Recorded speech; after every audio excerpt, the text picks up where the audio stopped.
Welcome to Dark Horizon Creations. I'm Mike. This time we're taking a look at the Star Wars Micro Galaxy Squadron TIE Fighter by Jazzwares. Now, if you hadn't already, please follow, like, and subscribe to my social media accounts on Facebook, Instagram, and YouTube. Don't forget to hit that bell icon so you get a notification of when I post new content. Alright, here we have the TIE Fighter in the Star Wars Micro Galaxy Squadron series by Jazzware. I actually found this a few nights ago at an area Walmart completely by chance. I wasn't aware that they even sold Micro Galaxy Squadron at that particular store. And as it turns out, this series has been placed on the planogram of my area stores on the toy aisle for this quarter. So I picked up a couple of the X-Wings and AT-ST in this particular ship. And I have to say I'm really impressed by the design of these toys, the attention to detail, the paint apps, and the packaging. All of it come together to make a really nice collectible. Now, if you're watching this product review and you don't know anything about the TIE Fighter other than it is a spaceship flown by the bad guys in Star Wars, this is the Sinar Fleet Systems TIE series of space superiority starfighters. They were created at the request of the Emperor as a direct replacement for the ARC 170 starfighter used by the Old Republic, as well as the BTL Y4 Y-Wing bomber. The TIE Fighter is 7.2 meters in length, 6.7 meters wide, and 8.8 meters in height. It is powered by an IA-3B solar ionization reactor and is equipped with twin PS4 ion engines as well as twin PW401 ion maneuvering jets. It's capable of 4100 G maximum acceleration and 100 MGLT sublight speeds. It has a maximum atmospheric speed of 1200 kph. Now, the TIE Fighter is constructed using quadanium steel for the structural components and titanium for the hull plates. It's equipped with a Fabritech sensor array and an NS6 Navcon navigation system. It's controlled by an FS 3.2 flight avionics system and armed with twin LS1 laser cannons. It is equipped with a Guidon Hauser ejection seat, has a cargo capacity of 65 to 100 kilograms, is also equipped with an A35 subspace transceiver as well as an emergency distress beacon. Now, the TIE Fighter is deployed on all of the Imperial Navy's capital ships as well as all of the planetary garrisons and space stations where there is an Imperial presence. Imperial pilots are highly trained and TIE Fighters are a formidable threat for Rebel Alliance pilots, and that's due to their overwhelming numbers. However, they do have disadvantages, the primary being the early models did not have life support systems within their cockpit. They also aren't equipped with defensive shielding and are not equipped with hyperdrive motivators.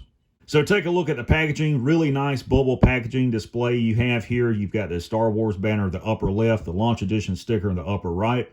This is number 10 in wave 1 of the Micro Galaxy Squadron series. And in the lower left inset, you can see the TIE Fighter pilot minifig.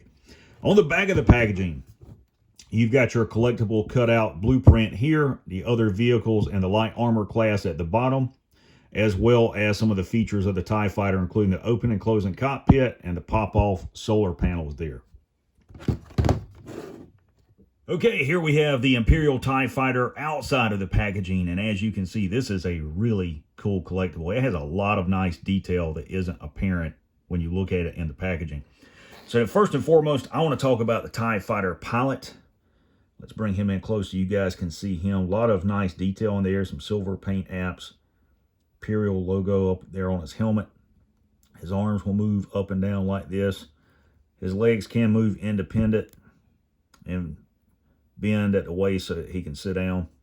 Very small figure, and if you're curious about the exact dimensions of him, we will bring out a micrometer and measure him for you. And he comes in at 25.9 millimeters in height. And I presume that the cockpit opens up top here. Yes, it does. You can see the molded detail in there, the controls. And that is screen accurate. And the ejection seat. And we will bend him at the waist and place him in the cockpit and close the hatch. There you go. So let's talk about the ship itself. It is really nice. I like the attention to the detail. Bring it in close so you guys can see this. A lot of nice molded detail. The panel lines, the solar panels themselves, all the way around is really, really nice. I do like this. And you can easily see why these are so desirable by collectors to build an entire squadron of these for mini dios and toy photography. On the bottom of the cockpit here, you've got a button. You press it up like this, and it opens the hatch, and the pilot will kind of stand up out of the seat. And I don't see a button to activate the, unless this is it. No, there's no button to pop the solar panels off, but this hatch does open on the back here. And I guess they just, yeah, they just pop off like that. Okay. Now, for those curious about the dimensions of the TIE Fighter, I will bring out my micrometer again, and we'll see if we can measure it. 100.5 millimeters in height. And it is, let's see, 73.3 millimeters wide. Now, for comparison, I will bring out the X-Wing so that you can see how they scale together. And that is 1:1 scale. That is the actual size that these starfighters would be in real life. So that's really cool. That's one thing that I do like about this line, is that they have made an effort to scale the vehicles and ships correctly to each other. I do like that. Overall, this is a really great collectible.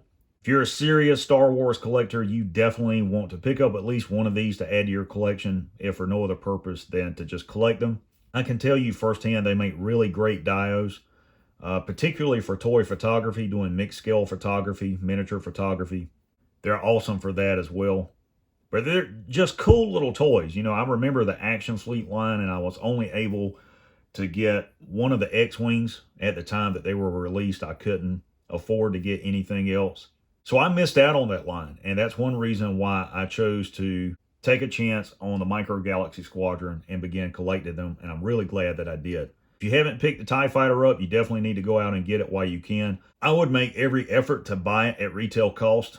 These simply aren't worth $30 and $40 individually. I know there are a lot of third-party sellers out there on eBay and other sites like Marketplace trying to scalp people and get more money out of them than they're worth, and it's simply not worth the cost. So there you have the Star Wars Micro Galaxy Squadron Wave 1 Imperial TIE Fighter by Jazzwares.